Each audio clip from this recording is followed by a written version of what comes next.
auditeurs, je vous présente, vous êtes psychanalyste, conférencier. Certains vous présentent comme un éveilleur des consciences. Je ne sais pas si vous vous trouvez dans cette présentation ou pas, mais en tout cas, nos auditeurs vous connaissent pour le fait de révéler votre intériorité. Oui, alors je ne sais pas si, comme certains le disent, si je suis un éveilleur de conscience, mais ce qui est certain, c'est que la position très forte qui est enracinée au plus profond de moi, c'est celle du témoin. Je témoigne finalement de ce qui est devenu ma vie depuis que j'ai rencontré ce maître soufi dont j'avais parlé dans un ouvrage précédent, que j'ai rencontré en 2011. Et effectivement, petit à petit, j'ai découvert, d'où ce nouvel ouvrage, j'ai découvert que il n'y a pas de limite à cette voie, il n'y a pas de limite au cheminement intérieur. Et donc, je suis poussé à poursuivre ce témoignage parce que c'est débordant, parce que je ne peux pas le garder pour moi, je peux pas garder ça.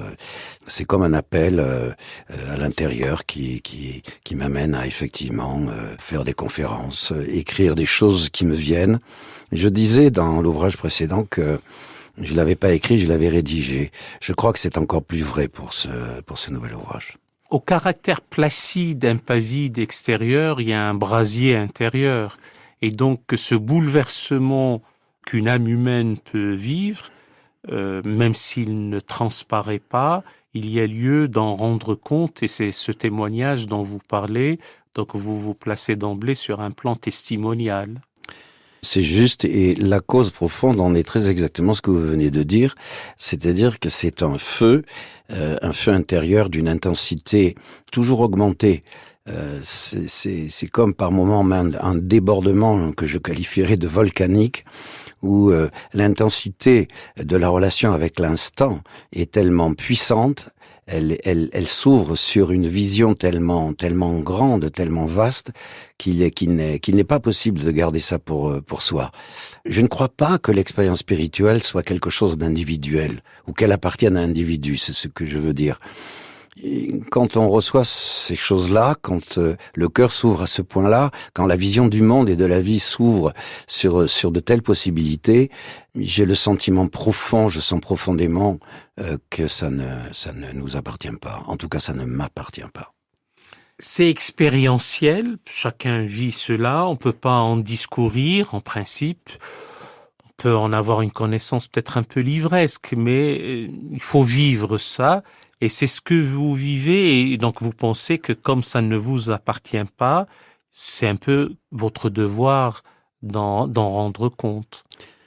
J'entends le mot devoir au fait de, non pas d'une obligation, mais de la nécessité, de l'exigence posée par une conscience morale qui s'éveille et qui s'élargit. Sans l'amour, on fait rien, c'est ce qui revient systématiquement. Oui. Et donc, même l'amour n'a plus rien à aimer. Alors, j'aimerais bien comprendre cette phrase.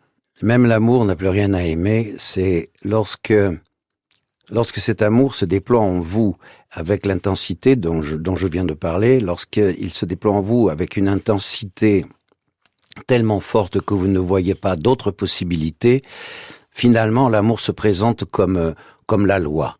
Il est tellement pur, il est tellement vertical, il est tellement l'ouverture totale de la conscience que lui-même n'a plus rien à aimer pour lui-même.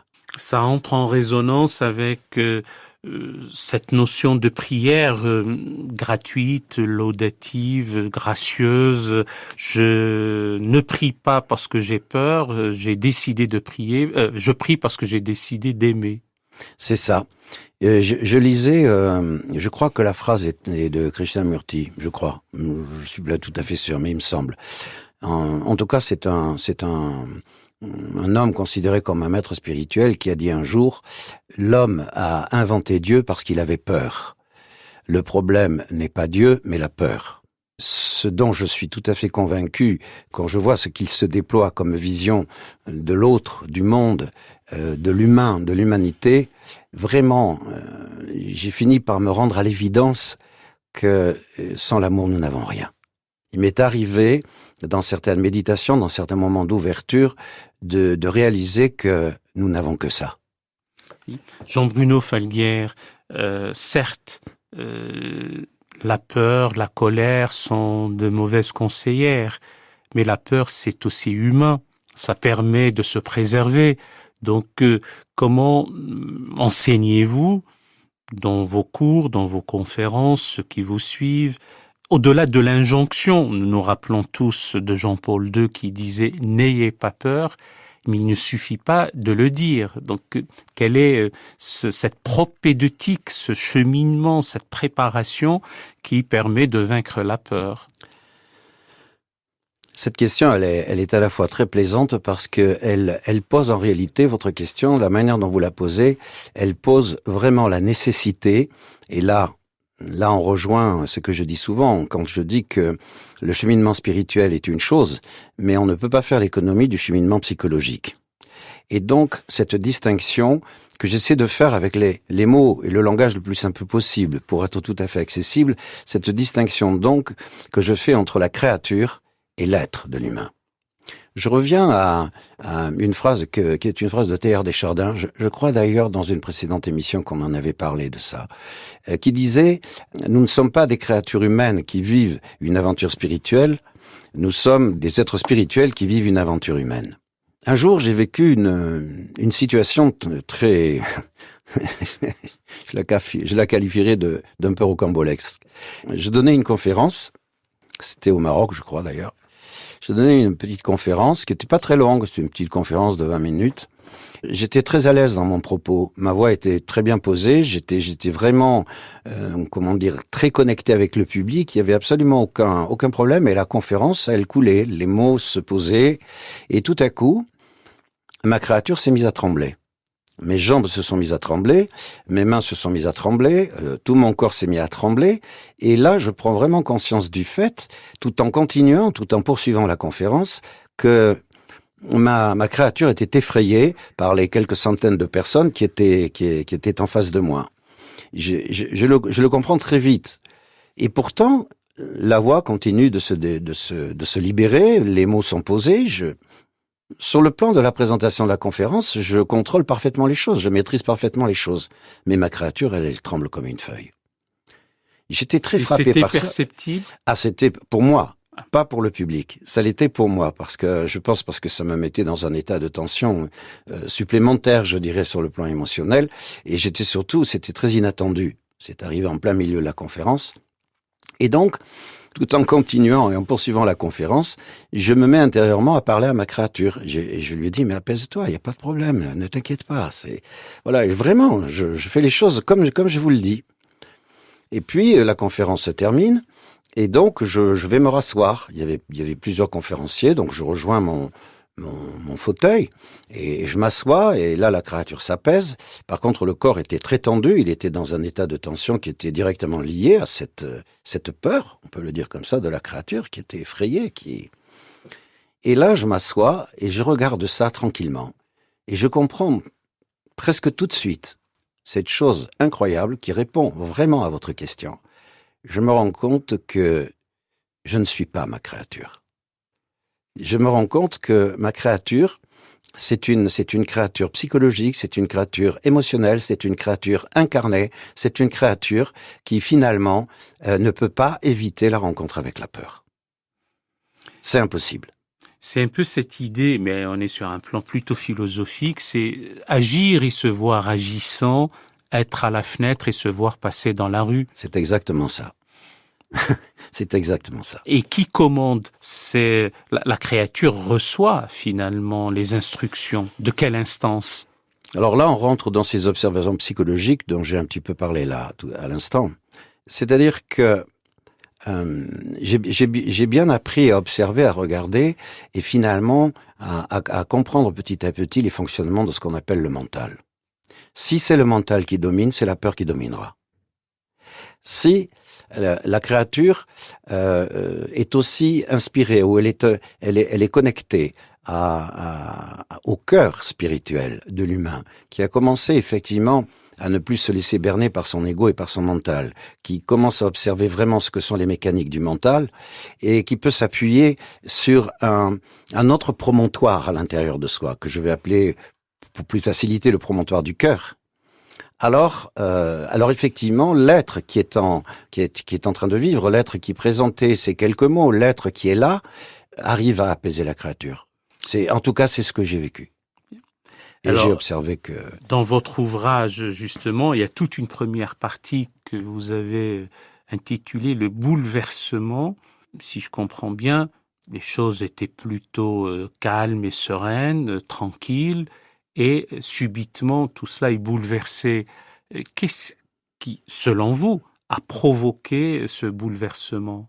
Le cheminement de ma vie, finalement, c'est-à-dire ce voyage soufi, et l'enseignement de ce maître magnifique, et bien évidemment mon assiduité à la méditation, à l'invocation, à ce qu'on peut appeler la prière. Parce que vous avez décidé d'aimer. Voilà. Sinon, vous ne l'aurez pas prié. Voilà. Vous ne le faites pas par obligation, par peur, selon ce que vous avez avancé et conformément à la phrase de Krishnamurti. Voilà, exactement. Et en fait, ce bouleversement, il est directement issu de ce que j'ai fini par appeler ça ainsi, le rendez-vous amoureux. Voilà. Tous les jours, j'ai un rendez-vous amoureux. C'est le rendez-vous avec le cœur. Mais, vous voyez, Ralab, c'est tous les jours. Tous les jours. Tous les jours. Tous les jours. C'est vrai. J'ai besoin de ce rendez-vous amoureux. J'ai besoin de cette ouverture. J'ai besoin de cette connexion avec dans le jardin du cœur, avec toutes ces effluves, tous ces parfums, c'est quelque chose de... C'est un peu comme celui qui, au soir de sa vie, dit « Ne me demandez pas si j'ai réussi ma vie, si j'ai eu une Rolex ou pas, si j'étais général ou chef de gare ou un homme important. Demandez-moi si j'ai réussi à aimer. » Et c'est vrai que ce que vous abordez là, c'est extrêmement important parce qu'il y a un fléau dans ce monde. Il y a un fléau assez redoutable, c'est la culpabilité. Je le dis beaucoup, je travaille beaucoup avec ça. Dans les groupes que j'anime, je parle souvent de ce sujet. La culpabilité, c'est quelque chose de terrible. Et la culpabilité empêche la créature de s'épanouir. Elle l'empêche même d'accéder à la voie spirituelle. Enfin, en tout cas, elle peut l'empêcher. Elle crée beaucoup de colère, beaucoup de frustration. Finalement, la culpabilité finit par nous ôter notre légitimité, donc alimente la peur. Je dis souvent que la culpabilité, c'est le fleuve qui alimente l'océan de la peur. Et effectivement, peu importe qu'une créature humaine ait été générale, qu'elle ait une Rolex ou une petite montre qu'elle trouve sur un marché, qu'elle ait une grosse voiture ou une petite voiture, qu'elle ait même une grande réussite intellectuelle ou pas, peu importe. À partir du moment où effectivement le jardin du cœur s'est ouvert. Oui, mais à ce sujet, Jean-Bruno Falguière, vous parlez aussi de perfection et d'imperfection. Nous y arrivons. Je m'appesantis un tout petit peu, si vous le permettez, sur comment faire, moi je m'adresse aux thérapeutes que vous êtes, pour déculpabiliser. Je dis souvent comme ça, j'exerce la fonction de psychanalyste, mais thérapeute, je le suis devenu après. C'est-à-dire que ce qu'on appelle le thérapeute, la dimension du thérapeute, c'est une dimension, c'est comme un personnage qui vient vous visiter parce qu'il est enraciné dans le cœur. Il n'est pas enraciné, le thérapeute, uniquement dans nos connaissances psychologiques. Un jour, il m'est venu, toujours dans un moment de méditation, dans un moment de prière, d'invocation. On le dit comme on veut, ça me pose aucun problème. Il m'est venu cette chose qui m'a été donnée, mais c'est un don de recevoir ça comme ça.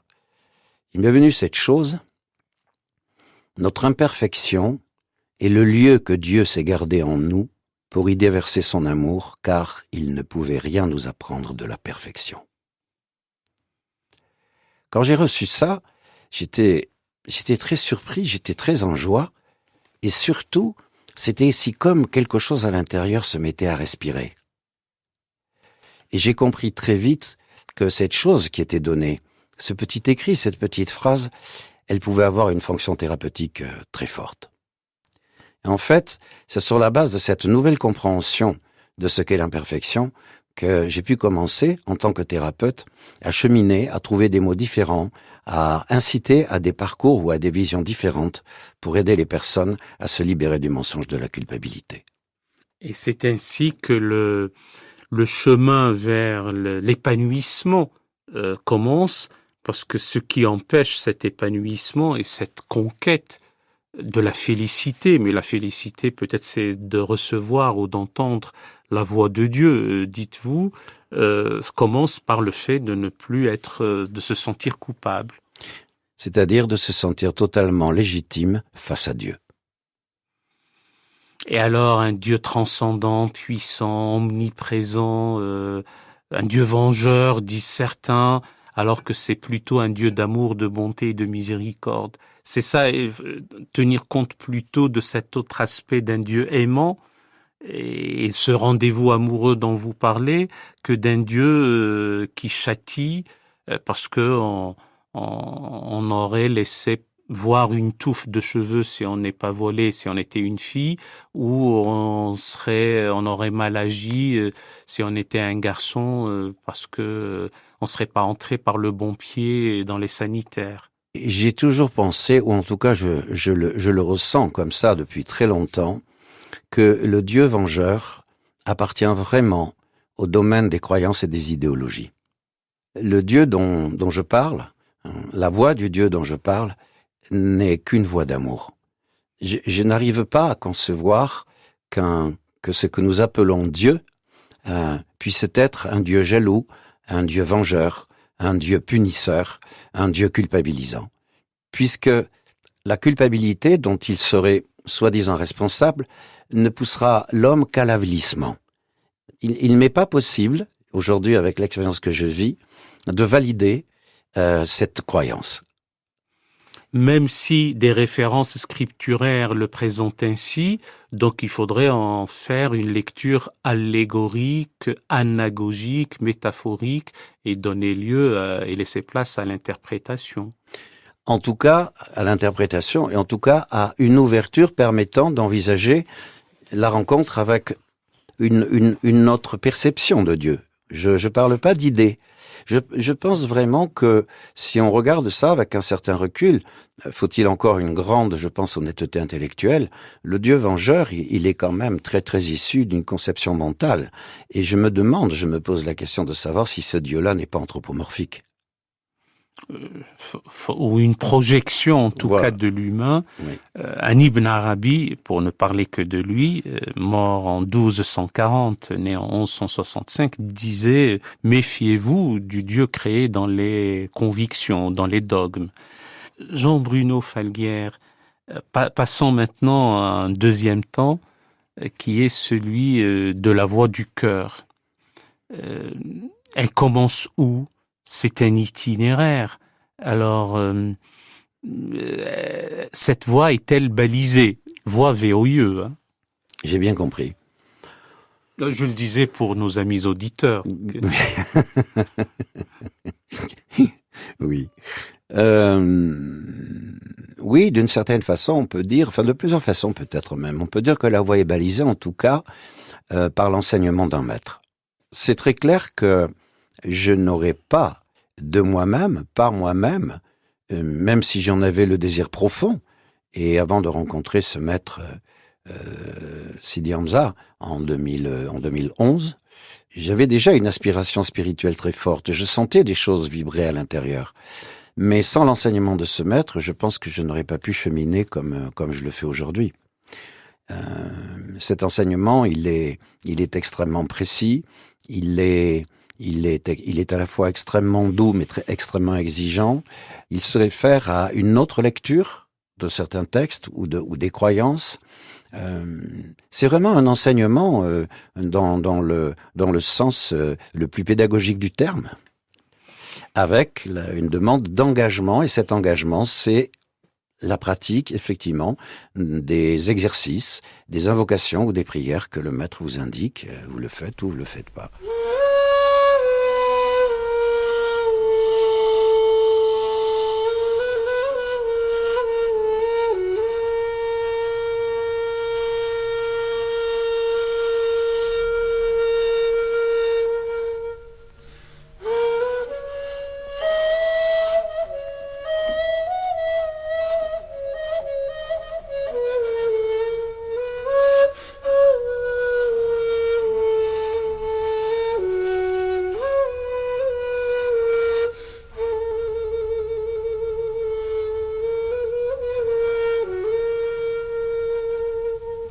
Alors, nous sommes sur France Culture dans l'émission Questions d'Islam. Aujourd'hui, nous parlons de deux voix, la voix avec E, qui est la voix du cœur, et la voix avec X, qui est celle du divin, celle de Dieu, avec Jean-Bruno Falguière, qui nous parle de cet itinéraire soufi, en tout cas une itinérance spirituelle. Et pour cette deuxième partie, nous avons à l'instant évoqué ensemble, Jean-Bruno Falguière, vous qui êtes psychanalyste, écrivain, conférencier. Je m'étais avancé en disant que certains vous présentent comme un éveilleur des consciences, et c'est votre modestie qui fait que vous ne voulez pas être présenté aussi vous-même comme un maître spirituel. La proposition d'une voie balisée est là. Il y a la liberté est telle que certains veulent la suivre, d'autres non. Donc vous n'imposez rien. Enfin, c'est de l'ordre de la proposition, on n'impose rien. Ça ne peut être que de l'ordre de la proposition, et une proposition faite en des termes qui soient complètement accessibles à la personne qui vient vous rencontrer ou qui vient vous demander si elle peut venir cheminer avec vous.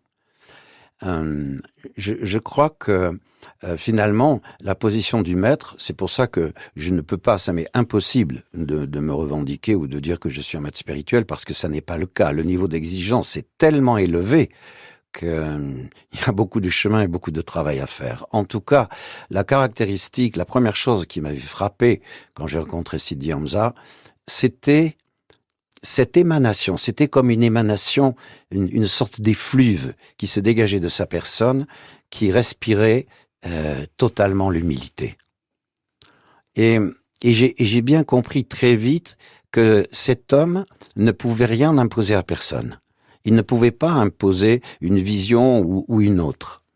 C'est 2-3 années plus tard que je l'ai entendu parler de la connaissance, ce qu'il appelait aussi la gnose. Et en fait, là, je crois, où la rencontre a été très forte entre nous deux, c'est parce que je portais en moi vraiment la marque d'une nécessité de m'éveiller à la conscience. Je crois que c'est avec lui que j'ai compris que je n'étais pas un homme de croyance, mais un homme de conscience. Bien sûr, je pense que ma profession et toute mon investigation dans le domaine de la psychologie, qui ne s'arrête pas d'ailleurs, parce qu'il y a toujours des choses à découvrir et à comprendre, m'a aidé aussi à devenir peut-être, ou à m'ouvrir en tout cas, à cette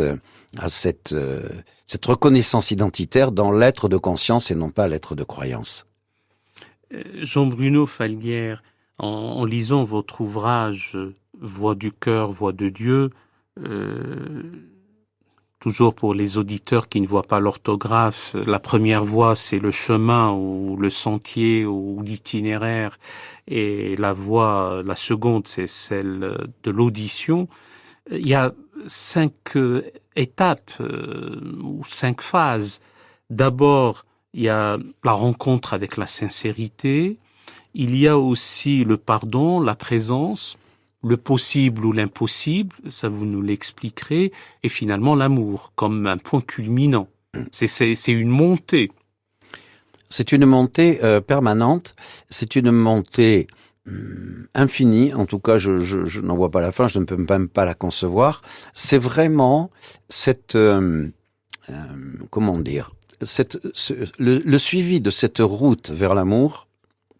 C'est ce que j'appelle aussi la verticalisation de l'humain. Voilà. Nous vivons finalement, en tant que créatures incarnées, dans 2 plans à la fois. Enfin, nous pouvons vivre dans 2 plans à la fois. Le plan de l'horizontalité, qui est le monde binaire, je vais le dire comme ça. Et puis, tout à coup, cet éveil de la conscience, cet éveil du cœur, cet éveil de l'appel de la nature spirituelle, de l'être humain, qui tout à coup nous invite à la verticalisation. Et il n'y a pas d'autre visée, si je peux le dire ainsi. Il n'y a pas d'autre élévation, sauf cette élévation vers la loi ontologique de l'amour. Voilà.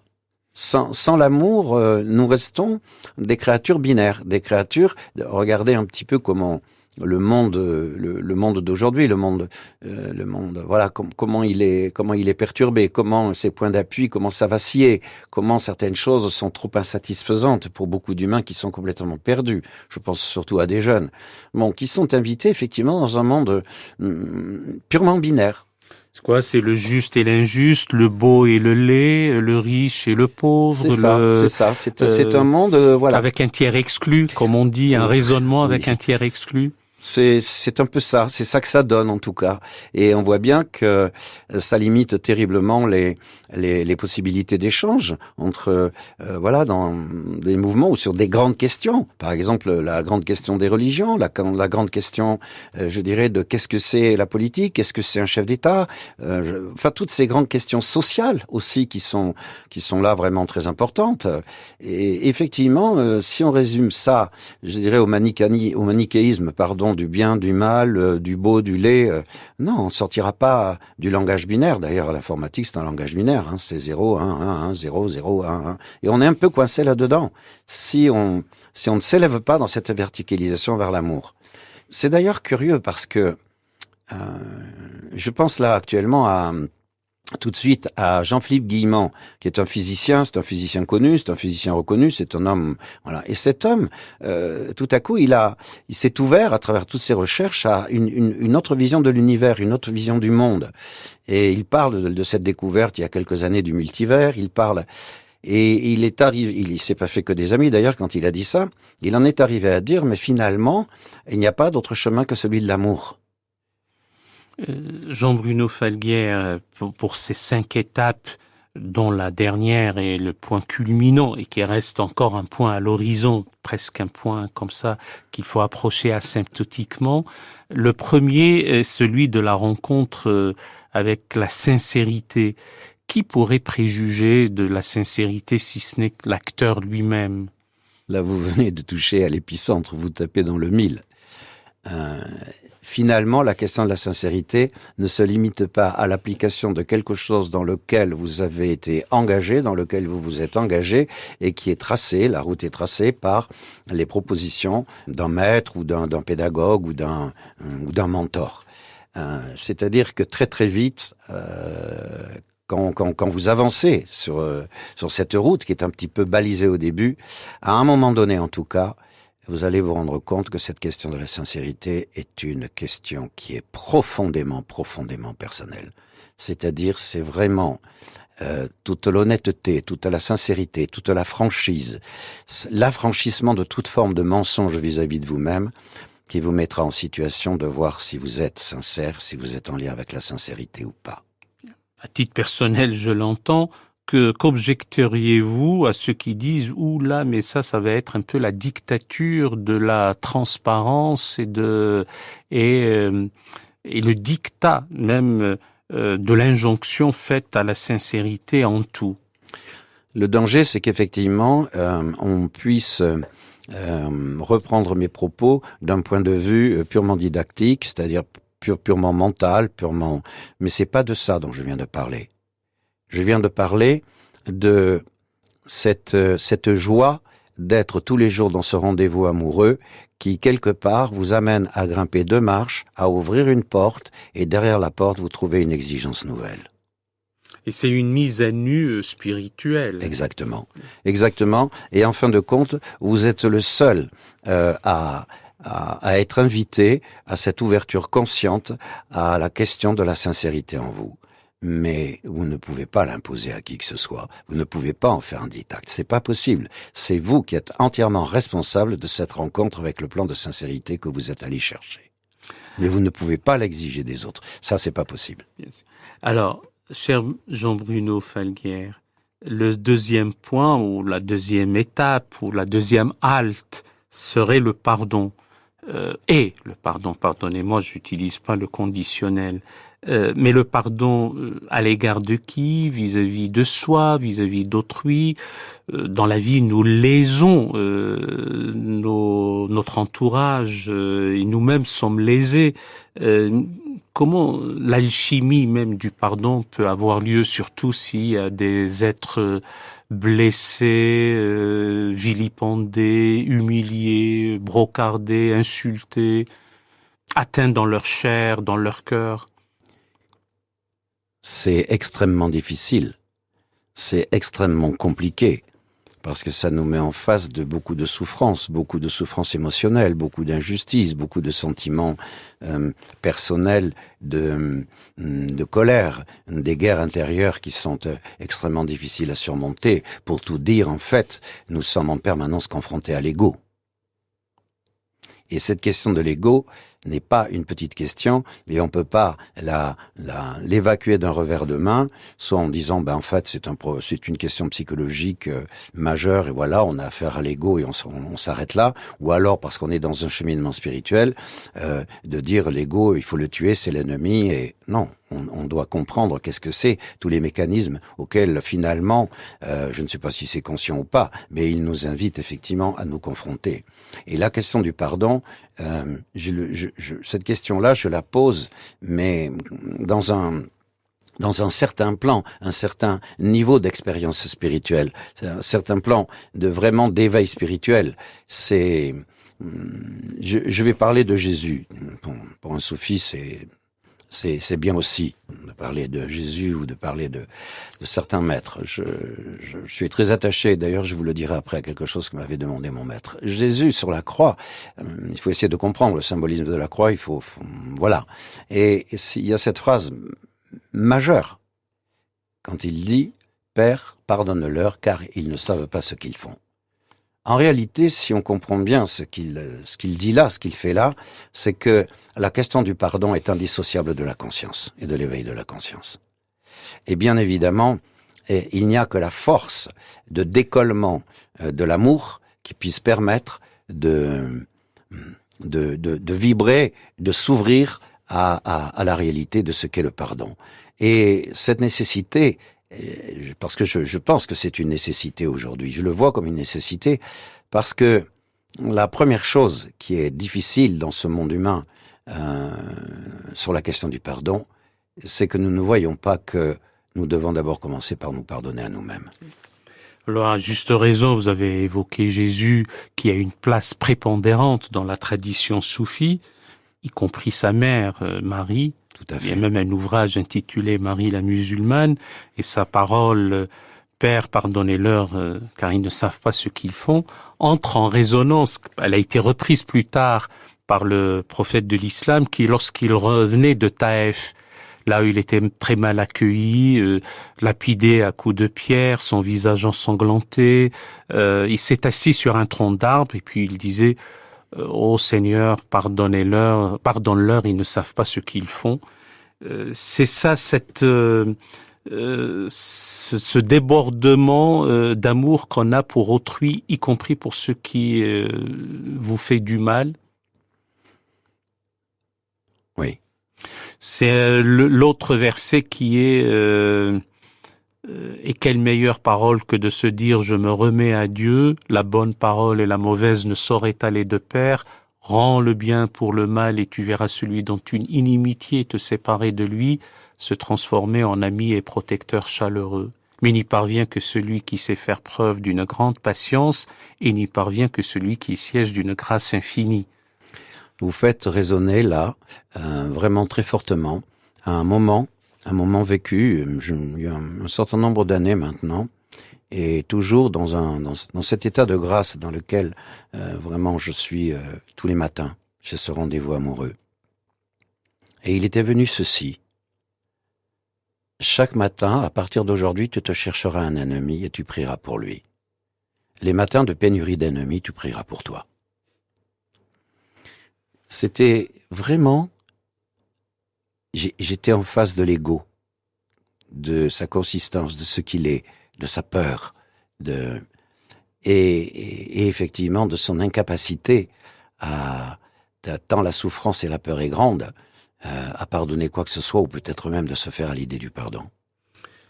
En vous écoutant, Jean-Bruno Falguière, d'aucuns disent, mais on est dans le mental, je sais que vous allez m'objecter cela tout de suite, c'est que certains ou d'aucuns disent qu'en réalité, c'est pas nous-mêmes qui choisissons nos ennemis, c'est l'inimitié qui nous choisit, parfois elle nous tombe dessus. Et dans ce cas, que faire? L'accueillir avec cœur ouvert ou tout de même sans être nécessairement dans une mentalité obsidionale et se sentir assiégé, quand même réagir? Il est tout à fait normal, il est tout à fait sain, il est tout à fait respectable, on ne peut pas, en tout cas je ne peux pas m'opposer au fait de toutes les réactions psycho-émotionnelles d'une créature humaine face effectivement à l'inimitié, face à l'agression, face à la perte, face au sentiment d'injustice. Je ne peux pas juger un être humain là-dessus. Aujourd'hui, en tout cas, je ne peux plus.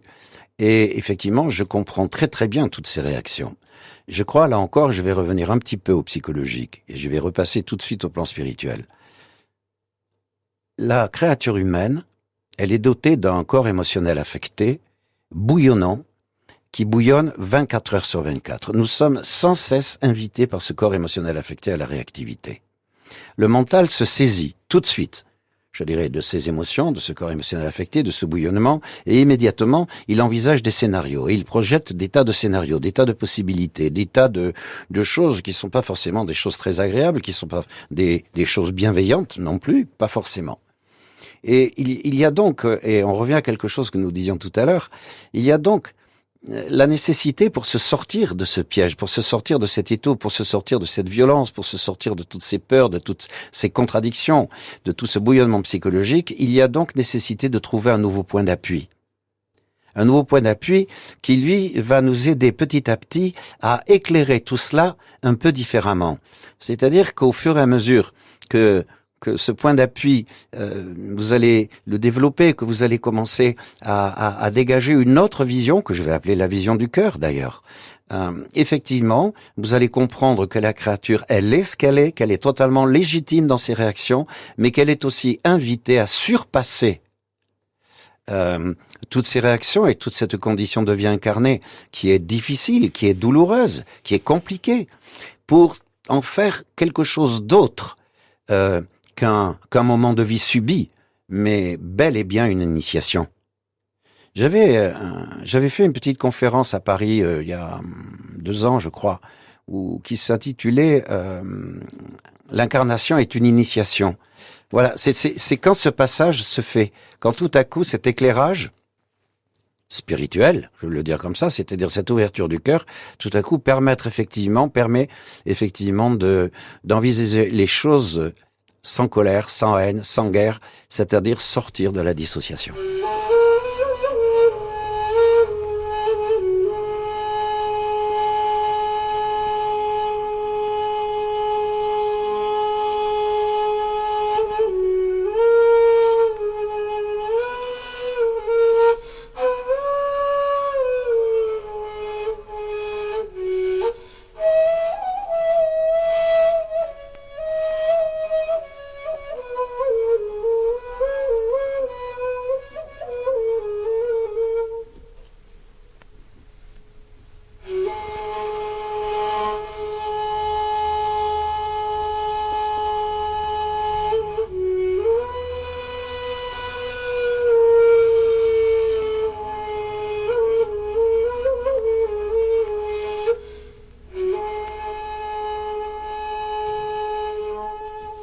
Alors, nous sommes sur France Culture dans l'émission Questions d'Islam.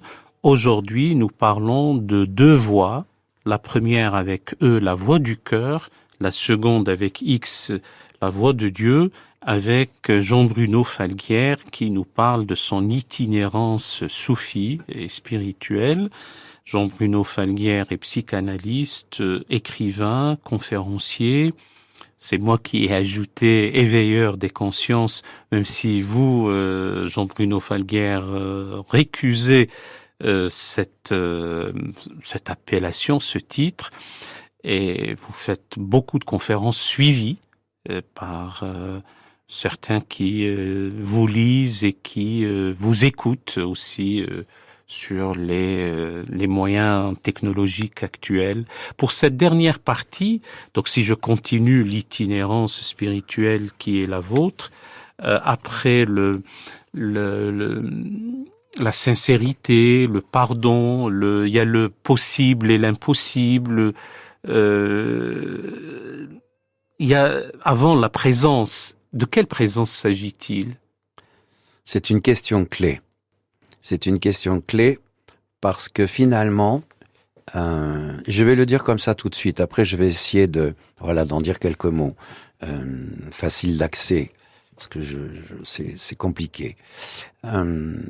Finalement, le secret de cette ouverture spirituelle et de ce cheminement qui se développe et qui nous amène effectivement dans l'aventure qui est celle dont je témoigne, le secret, c'est la présence. Le secret, c'est le contact avec la présence. Est-ce que la présence est définissable? J'en ai bien dit quelques mots dans mon ouvrage, mais enfin dans cet ouvrage, j'arrive même pas à dire mon ouvrage. La présence, c'est quand le cœur s'ouvre, qu'il vous amène dans cette vision différente, dans cette perception différente du monde, de l'instant et finalement de cette guidance, c'est-à-dire ce plus grand que nous qui finalement, quand on l'interroge, nous invite à un cheminement et à une ouverture de plus en plus assidue. Il y a dans la voie soufie et dans la tarika à laquelle j'appartiens, la tarika Bouchichia, Kaderiya Bouchichia, il y a un fondement dans le passage de l'enseignement du maître. Il y a un fondement qui est dans la relation au maître, ce qu'on appelle l'orientation. J'ai mis plusieurs années à comprendre ce que c'était que cette expérience de l'orientation. L'orientation consiste effectivement, en respectant et en pratiquant les enseignements du maître, de s'orienter vers lui. Même si vous êtes à 3000 km ou à 4000 km, vous vous orientez vers lui. C'est-à-dire en fait que vous évoquez sa présence. Vous évoquez sa présence face à vous, en vous, dans le lieu où vous êtes. Vous évoquez sa présence et bien évidemment, tous les nouveaux disciples, quand ils vivent cette expérience, ils sont complètement décontenancés. Alors il y en a qui mettent une image, qui s'orientent sur l'image, qui essaient de se rappeler le souvenir du contact qu'ils ont eu avec lui lors de leur dernière visite.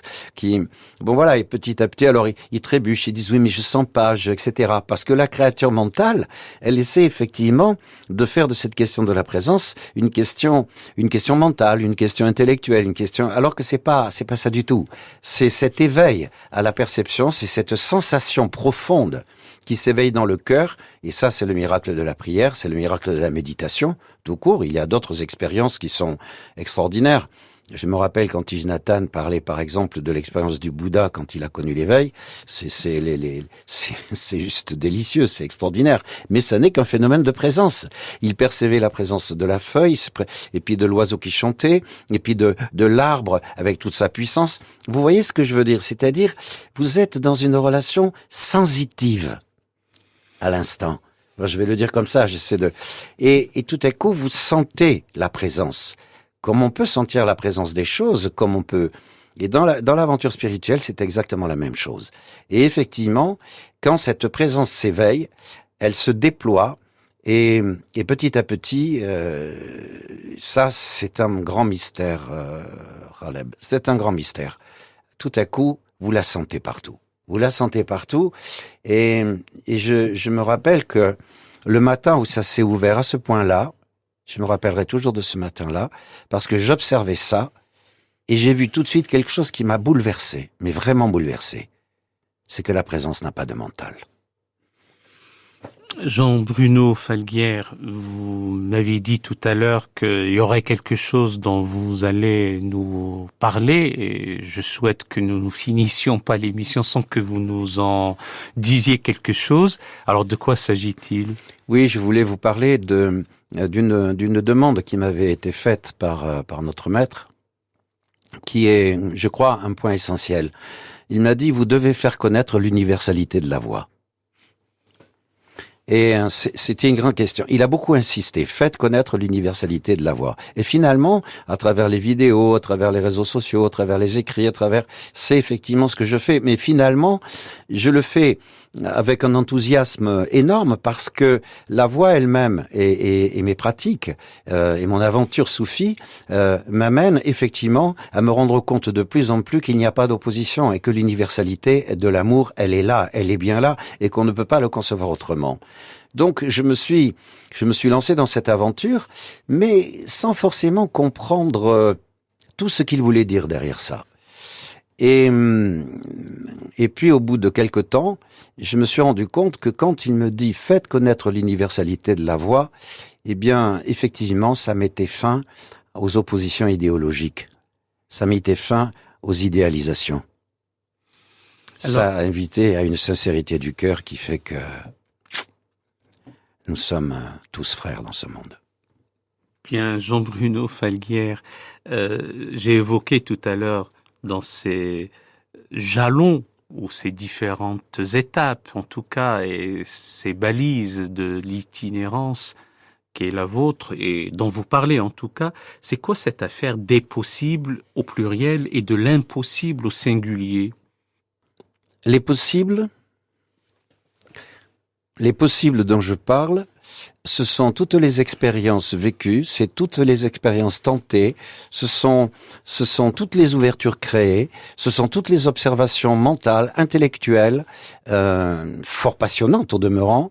Ce sont finalement ces découvertes et ces expériences aussi spirituelles qui ouvrent finalement à une multitude de possibilités. L'impossible,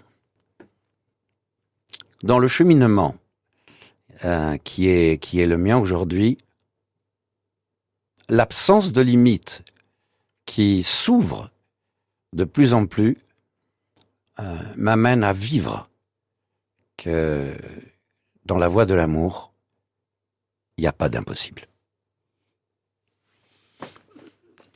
Mais on ne peut pas le contenir non plus. C'est un océan sans rivage. C'est un océan sans rivage. C'est, comme disait saint Augustin, Dieu est le centre d'un cercle qui n'a pas de circonférence. Il n'y a pas de rivage. Ça me ramène à quelque chose. Je crois que c'est Patrick Lévy qui témoignait de son enseignement auprès d'un maître kabbaliste. Et un jour, il lui pose la question de l'infini. Il lui dit, mais l'infini, on peut parler d'infini, vous pouvez me définir l'infini. Et ce maître lui dit, non, je ne peux pas te définir l'infini, puisque l'infini, c'est l'infini, il n'a pas de limite. Et pourtant, cet homme insiste, il lui dit, mais oui, mais puisqu'on peut en parler, ça veut dire donc en nous, il y a bien quelque chose qui perçoit l'infini, il y a bien une notion d'infini. Il lui dit, oui, si tu veux, mais de toute façon, je ne peux pas définir l'infini, tu ne trouveras jamais de limite à l'infini, puisque c'est l'infini. Et il lui renvoie ça systématiquement. Et pourtant, son disciple insiste, il lâche pas. Et à un moment donné, ce maître kabbaliste, il se pose, fait un temps de silence, il lui dit « Bon, je vais te dire quelque chose. En fait, l'infini, pour se rendre perceptible, il a créé le mouvement. » Jean-Bruno Falguière, pour la dernière partie de l'émission, mais aussi la dernière partie de votre ouvrage, qui se présente comme, nous l'avons dit depuis tout à l'heure, vous et moi, un cheminement et une itinérance, des pérégrinations. Vous arrivez à la prière. Que dit-elle? Que fait-elle? Elle renvoie à quoi? La prière, elle nettoie le cœur d'abord. Avec les larmes de Dieu? Il y a une approche lacrymale, si je puis dire, du divin? Il peut y avoir, oui. Il peut y avoir. Ça m'est arrivé plusieurs fois. C'est-à-dire qu'il y a parfois une ouverture dans le cœur qui se crée, qui devient un débordement d'amour. Et le débordement d'amour provoque des larmes. Mais ces larmes ne sont pas des larmes de chagrin. Ce sont plutôt des larmes d'éveil à la connaissance. Qui éteignent le feu de l'ego, dites-vous. Et qui éteignent le feu de l'ego. Et ça aide énormément à l'apaisement, ça et à une identification à l'ego, au moi-je, au moi, qui est une grande illusion, mais qui est aussi une illusion nécessaire. On doit passer aussi par là. Et donc, on parle encore là du feu de l'amour, on parle là encore de cet éveil. je peux pas le dire autrement, qui effectivement fait que la prière est un... De temps en temps, j'ai cette image qui vient. Je vous la livre telle qu'elle est.